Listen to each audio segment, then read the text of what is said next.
Hello दोस्तों, नमस्कार। Judging dip में आपका सबका स्वागत है। जैसे कि पिछले वीडियो में हम लोगों ने सीखा था कि बीजी सॉफ्टवेयर में नया कंपनी कैसे बनाएं।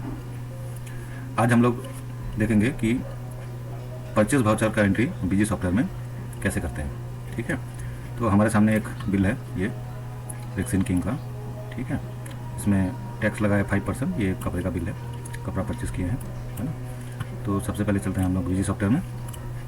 बीजी में आने के बाद ये ट्रांजैक्शन के अंदर है ये परचेस के बाद ऐड जैसे ही करेंगे यहाँ पे सबसे पहले आता है डेट। तो हम लोग डेट पहले देख लेंगे। ये डेट है 20 फरवरी 2024 का। 20 फरवरी 2024 डाल दिया। उसके बाद आता है वाउचर नंबर है यहाँ पे 1948 डाल दिया। अब देखना है ये हमारा टैक्स का लायबिलिटी कौन सा है। तो ये कपड़े का है, इसमें 5% लोकल जीएसटी है। ठीक है, तो यहाँ पे हम लोग लोकल 5% जीएसटी लगा दिया। उसके बाद आता है पार्टी।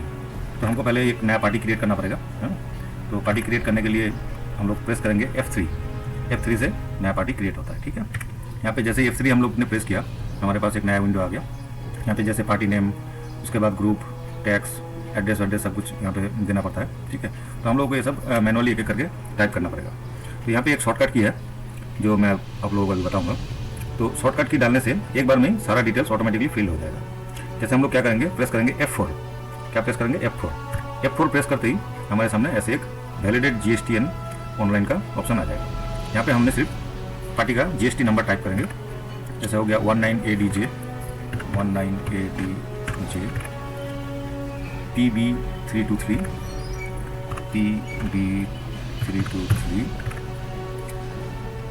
5A1 Z5 ये डालने के बाद वैलिडेट GST आइन करेंगे। ठीक है, इसके बाद ये ऑनलाइन में सर्च करेगा। सर्च करने के बाद ये देखिए सारा डिटेल्स पार्टी का यहाँ पे ऑटोमेटिकली आ गया। आने के बाद हम लोग इसको करेंगे अपडेट बैक एंड क्विट।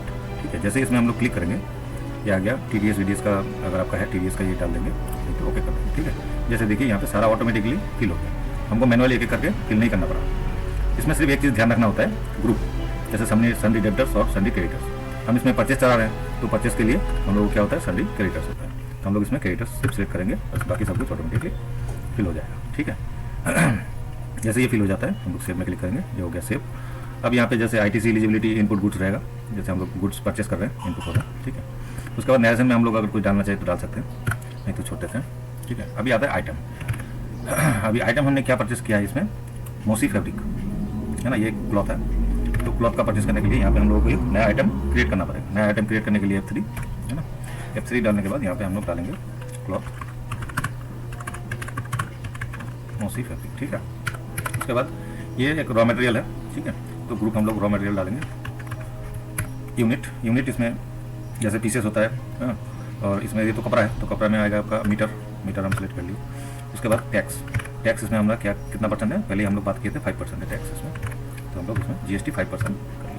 अब आता है HSN कोड यहाँ पे दिया हुआ है 580136 डाल दिए। अभी आइटम बनाने के टाइम में हमेशा हम लोगों को एक चीज़ याद रखना होता है। जैसे यही एंटर करके आने के बाद यहाँ पे आप sale price, purchase price, MRP डाल सकते हैं। अगर अभी नहीं डालेंगे तो भी चलेगा, कोई दिक्कत नहीं है। यहाँ पे सेल डिस्काउंट है, अगर आपको इस आइटम में कोई फिक्स्ड परसेंटेज डिस्काउंट देना है, 5%, 10%, कुछ भी हो, तो आप यहाँ पे मेंशन कर सकते हैं। तो ये आइटम जैसे आप सेल के लिए इनपुट करेंगे, वैसे ऑटोमेटिक उसमें 5%, 10% जो भी आप डालेंगे डिस्काउंट ऑटोमेटिकली कैलकुलेट होकर आ जाएगा। ठीक है, उसके बाद आते हैं यहाँ पे ये वाई रहेगा। ठीक है, उसके बाद यहाँ पे एक चीज़ मेन चीज़ है, ये डोंट मेंटेन स्टॉक बैलेंस। हमको अगर ये स्टॉक को मेंटेन करना है तो यहाँ पे एन रखना जरूरी है। अगर हम चाहते हैं कि ये स्टॉक हमारा बीजी में ना दिखे तो हम इसको वाई कर देंगे। वाई कर देने से ये बीजी का स्टॉक हमारा नहीं दिखाएगा। ठीक है, तो हमको ये मेंटेन करना है, इसलिए हमने इसको नो रखा है। ठीक है, उसके बाद सेव आइटम हमारा क्रिएट हो गया। अब आता है क्वांटिटी कितना है, ये 15 मीटर डाल दिया। उसके बाद मीटर ऑटोमेटिकली आ गया यहाँ पे। उसके बाद प्राइस हमने कितने में खरीदा है, ये 88.866। ठीक है, यहाँ पे आ गया 133.05। ठीक है, उसके बाद देखते हैं नीचे, ये हमारा आइटम का ये डाल दिया। उसके बाद आ जाते हैं हम इसमें टैक्स में। यहाँ पे एक बटन होता है अप्लाई टैक्स या फिर F4। अप्लाई टैक्स में क्लिक करने से ऑटोमेटिक यहाँ पे नीचे आ जाएगा, नहीं तो आप मैनुअली भी डाल सकते हैं। ओके, तो ये हमारा कितना आ गया टैक्स लेके 1399.71 है ना।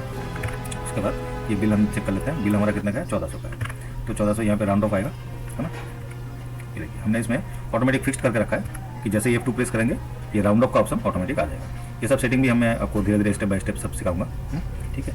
राउंड ऑफ ऑटोमेटिकली यहाँ पे आ गया। आने के बाद ये टोटल 1400 रुपये हो गया। 1400 होने के बाद जैसे F2 करने से भी सेव होगा आपका, और सेव बटन में क्लिक करने से भी सेव हो जाता है। उसके बाद आते हैं ये तो ऑटोमेटिक ऐसे ही रहेगा, वाउचर नंबर सब, ठीक है। उसके बाद यहाँ पे जो भी हम लोग परचेस करेंगे, एक चीज़ ध्यान रखना जरूरी है जो आगे चल के हमारा काम आएगा। अगर हम तो यहाँ पे परचेस करने के टाइम में न्यू रेफरेंस रहेगा, ठीक है। उसके बाद जब इस बिल के अगेंस्ट में हम लोग जब पेमेंट करेंगे तब वो पेमेंट के वाउचर में उसको एडजस्टमेंट कर देंगे, तब जाके ये पार्टी का लेजर 0 होगा, ठीक है। तो ये हो गया न्यू रेफरेंस। ओके, उसके बाद ये ट्रांसपोर्ट का डिटेल्स आता है, किस ट्रांसपोर्ट से ये माल हमारे पास आया है। हाँ, तो जैसे कि माता ट्रांसपोर्ट हो गया, माता ट्रांसपोर्ट का डाल दिया, GRR नंबर डाल सकते हैं, यहाँ पे डेट डाल सकते हैं। अगर कोई गाड़ी से आता है तो व्हीकल नंबर यहाँ पे आप डाल सकते हैं, जैसे WB 67F 59 हो गया। उसके बाद डाल दिया ऑटोमेटिक सिलेक्ट आ गया। यहाँ पे ई-वे बिल, यहाँ पे अगर ई-वे बिल अगर इसमें परचेस में तो हमारा ई-वे बिल का जरूरत नहीं होता है, तो ये एम रहेगा। जब सेल वाउचर का एंट्री करेंगे तब इस पर अगर ई-वे बिल का जरूरत होता है तो वाई करेंगे। वाई करने के बाद यहाँ पे नीचे देखिए ई-वे बिल का नंबर आता है, यहाँ पे ई-वे बिल नंबर डाल देने के बाद इसको हम ओके कर देंगे। ये हमारा सेव हो गया। अब पूछता है हम प्रिंट करना चाहते हैं कि नहीं। परचेस बिल का तो हमारा प्रिंट करने का जरूरत नहीं होता है, फिर भी हम एक बार प्रीव्यू देख लेते हैं। प्रीव्यू आने के बाद ऐसा प्रीव्यू आ रहा है, ठीक है। ये प्रीव्यू का सेटिंग करना जरूरी होता है। ये प्रीव्यू आपका ऐसा भी दिखेगा, आप एक बार ये देख लीजिए। जैसे यहाँ पे आने के बाद कंट्रोल P दबाएंगे तो परचेस इनवॉइस का सेल का ये प्रीव्यू, ये आपका यहाँ पे PDF कर देते हैं। PDF करने के बाद प्रीव्यू करेंगे, ये देखिए ऐसा टाइप का हमारा परचेस का वाउचर एंट्री हो गया, ठीक है। अब क्या है दोस्तों, यहाँ पे जब हम लोग नया कंपनी क्रिएट करते हैं, कंपनी क्रिएट करने के बाद 1-2 सेटिंग्स का ज़रूरत होता है। जैसे हम ये सब एक बार देख लेंगे, एडमिनिस्ट्रेशन, कॉन्फ़िगरेशन और वाउचर सीरीज़ कॉन्फ़िगरेशन। यहाँ पे हम जब परचेस एंट्री कर रहे थे, परचेस में गए, मेन सीरीज़ था। यहाँ पे जाने के बाद वाउचर कॉन्फ़िगरेशन में जाएंगे। यहाँ पे जैसे वो ट्रांसपोर्ट का एक विंडो खुला था ना, ये इनपुट ट्रांजैक्शन डिटेल्स को वाई रहना जरूरी है, तभी जाके आपका वो विंडो आएगा। अगर इसको नो कर देंगे तो ट्रांसपोर्ट का वो नहीं आएगा, ठीक है। ये हम यहाँ पे चेक कर लेंगे एक बार। उसके बाद सेव हो गया। उसके बाद और एक चीज़ हमको देखना है,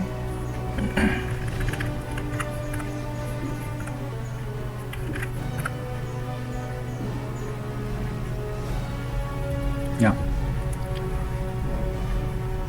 configuration purchase invoice. Purchase invoice में हम यहाँ पे पूरा सेटिंग्स को चेंज कर सकते हैं, देख सकते हैं। जैसे हमको बिल का चारों तरफ बाउंड्री चाहिए, ठीक है, बॉक्स चाहिए तो वाई कर दिए, है ना।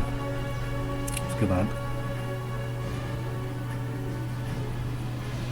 ये सब ठीक है। ये 2 सेटिंग आप देख लीजिएगा, ठीक है।